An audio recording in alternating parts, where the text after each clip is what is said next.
There was once a poor man, and all he had in the world was a few pear trees and a beautiful baby daughter, whose mother had sadly died. Well, this poor man, every year he had to fill 4 sacks full of pears and give them to the king. Otherwise, he would be punished. But this year, he only harvested enough pears to fill 3.5 sacks. What could he do to fill his 4th sack? He took that half-empty sack and he took his young baby daughter.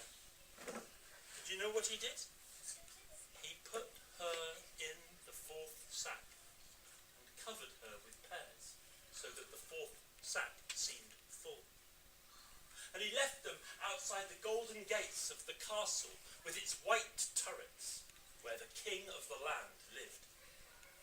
The guards came and they carried the 4 sacks inside, and, well, the little girl, Perina, inside that sack, she felt herself being carried. She heard fine music, the like of which she had never heard before, as she came through the grand throne room. She was carried down into the kitchens, where she heard the clatter and the bang of the pots and the pans, and she could smell delicious smells like nothing she had known before, until she was carried into the cold pantry. And there in that sack, she had nothing to eat or drink except pears. So that's what she did. She ate the pears around her in her sack.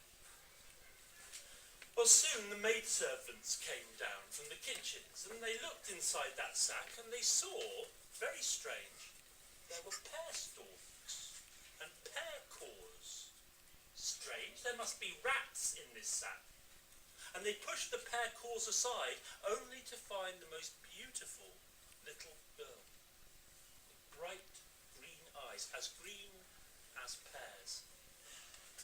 And they took her out of that sack, and they cradled her in their arms, and they took her into the kitchen, where everyone gathered around to admire this girl's beauty. They wondered where she had come from.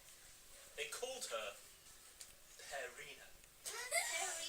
And there she was looked after, and she grew up in the kitchens of the castle. The king was a powerful king, but he was not known for his kindness. He had one son, a prince, the same age as Perina. And often when Perina was growing up, she would play with the king's son. They were fond of each other, always running in the gardens outside the castle, but never straying beyond the gates. She had never been beyond the gates. And when she had grown older than you, into a young woman, why, the king was worried. My son, the prince, spends all his time playing with this girl from the kitchens. Although Perina worked hard in the kitchens and everyone knew her because she was good and kind and bold, the other maidservants were jealous.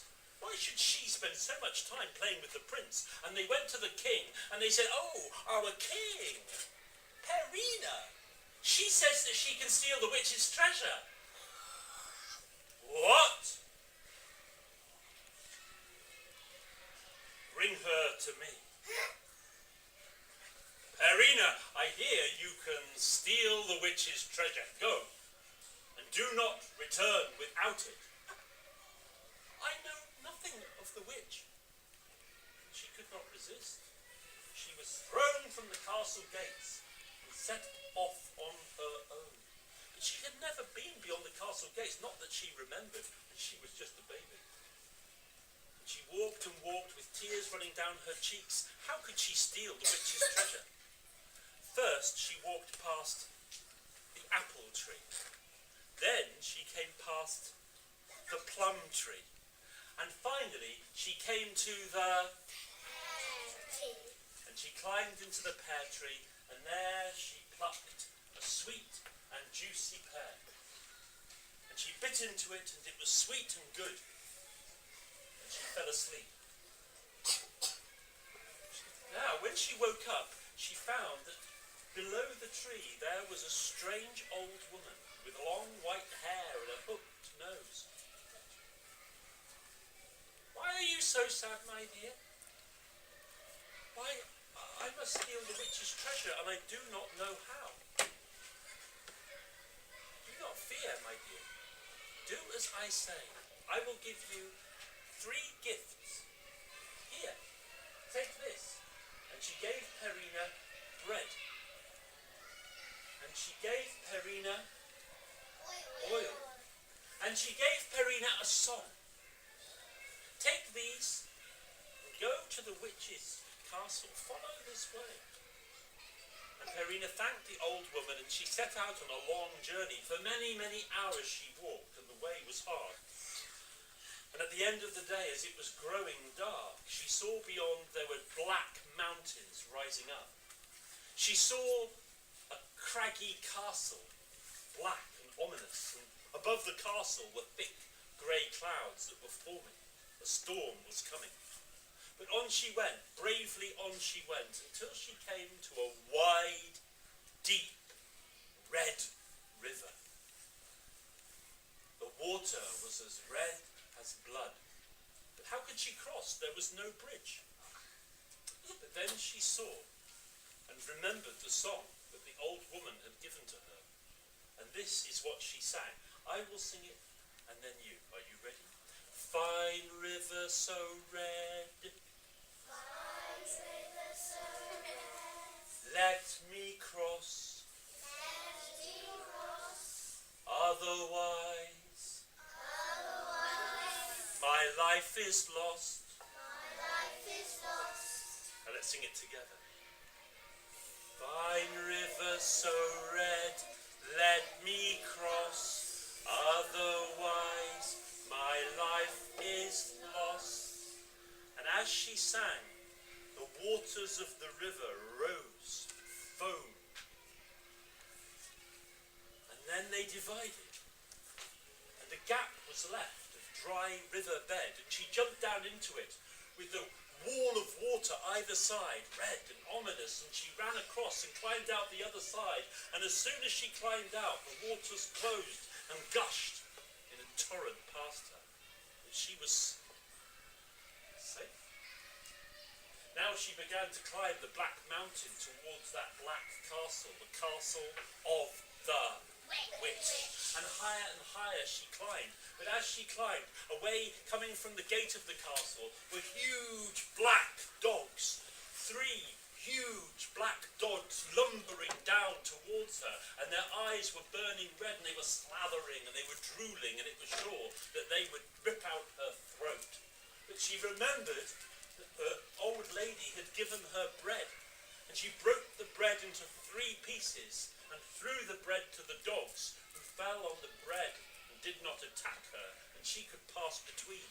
And now she came to the gate of the castle, a black and rusty gate. Crash, bang, crash, bang, crash, bang. She could not pass inside. But then she remembered the old woman had given her oil. And she put the oil carefully onto the hinges of that rusty gate.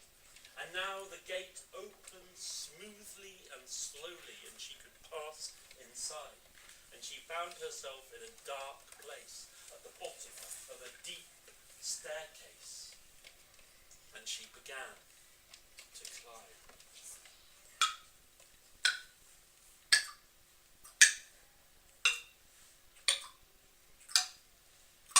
To the top. And she found herself in a strange chamber. It was round and dark, and lying across the floor of that chamber was the witch. Oh, she was foul smelling, ugly. She had long yellow fingernails, and she rested on that box of treasure. She held onto it in her hands. Well, now, as she approached, tiptoeing silently, the witch suddenly let out a snore. Quietly, softly, she took the box of treasure and tiptoed away. But as she came to the top of the stairs, the treasure sang. Witch, get her! Get her, witch! Witch, get her! Get her, witch! And the witch rose up, and with a great cry, a great shriek, she ran Well, Perina, she ran down the stairway as quick as she could, and the witch was coming behind her. She ran down so fast to the bottom, and the witch came down behind, and now she ran and came to the gate, and the gate was opening, closing, crash, bang, and the treasure sang, "Gate, stop her, gate! Gate, stop her, gate!" But did the gate stop her? No, the gate swung open because she had given the gate oil. And she could pass outside with the witch coming closer and closer.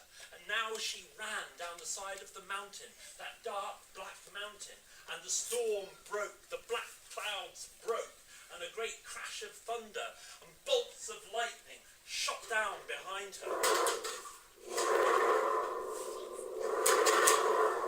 And the dogs came lumbering up towards her, slandering and fighting. And the treasure sang, "Dogs, bite her, dogs! Dogs, bite her, dogs!" Did the dogs bite her? Because she had given the dogs bread. And she passed between the dogs, and the witch was coming after her. And down she ran to the deep, wide, red river with no bridge. And the witch was getting closer. She could feel the witch's breath. She could smell her stench. And now she sang, remember? What was the song? Fine river so red, let me cross, otherwise my life is lost. And the waters parted, and she jumped down into the riverbed with the towering red waters above her, and the witch was behind her in the riverbed and running behind and cackling and shouting, and she climbed out the other side, but as she climbed out, the waters closed and almost she was swept away, but Perina was safe. The witch, however, was swept away in the torrent and never seen again. Well, Perina was safe. She carried the treasure back across the land. She had it. The prince would be waiting for her. A long time she walked and she was tired. And she sat down and rested. And as she rested, she thought, I wonder what is in the treasure box. You wonder what's inside? She held on to that box and she took a look. Just a short look. What she found inside were 3 eggs. 3 ordinary eggs. But as she looked at these eggs, the eggs began to crack. And hatching out of the eggs came 3 golden chicks. And they jumped out of the treasure box and they ran so fast. And Perina was taken by surprise, and although she ran after them, could she catch them? No. They were gone. Oh, what have I done? I have lost the treasure. Oh, how can I ever enter the castle? And she was full of despair. And on she walked, slow, sad. First she came to the plum tree, but she did not stop. She passed by the apple tree. And then she came to, and she climbed up into the pear tree and she plucked one fresh and juicy pear that was ripe. And she bit into it and it was sweet and it was good. And when she had finished eating the pear, she fell into a deep sleep. And when she woke up, standing beneath her at the bottom of the tree was the old lady with the long white hair and the kind eyes. Why are you so sad? I did all that you told me to do. I got the witch's treasure, but in my foolish, childish curiosity, I opened the treasure box and it ran. I have lost the 3 golden chicks. Do not be sad, my dear. Here. Here. See? Perina could not believe her eyes. She climbed down from the pear tree and she took the treasure. She peeped inside carefully. And what So tell the person next to you, what did she find inside? Yes. What did she find inside? You think it's a 3 eggs, or you think it's a 3 chicks? Any other ideas? Do you want to see? Be very quick. Ready? The 3. Oh, quickly, close the lid before they hatch. I have the 3 eggs. And she took them and she carried them, thanking the old woman. She carried them until she came to the golden gates. And opening the golden gates, there stood the prince. Perina, you have returned. Oh, Perina, I have missed you. Perina, give the treasure to my father. He will give you whatever your heart desires. But do not ask for my hand in marriage, Perina, for this would never be granted. Instead, let us make a plan. And together, the 2 of them made a plan. What could she ask for from the king? Well, the king greeted her. Perina, you have returned, and you have the treasure from the witch? How can this be true? Are you really so bold and so clever? Ha ha! The 3 eggs! I will be rich! Well done, Perina. I will give you whatever your heart desires. And Perina looked boldly at the king. All I wish for is one great sack of pears from your pantry. Is that all? Guards! Well, the guards returned with the sack of pears. The king thought he had got away with it lightly. But the guards struggled with that sack, for it was heavy, and when it was there in the middle of the throne room, Perina stepped over and undid the top of that sack and opened it, and out from among the pears stepped the prince himself. And he smiled at his father. What is this? Said the king. You have tricked me. Well done, well done. You two deserve each other. You are wise, you are brave, and you are good. Perina, you will marry my son.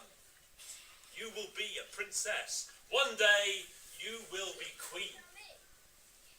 And so it was. People came from far and wide to that wedding. Even an old man came, a poor man from beyond the castle walls. And you know who that poor old man was, don't you? Perina's own father, who she had not seen since she was a baby. And he came in and he was invited, and the wedding went on for many days. A great celebration was held. I know, because I was there. I was the storyteller. And now Perina, now she has grown into a fine queen. The king has passed.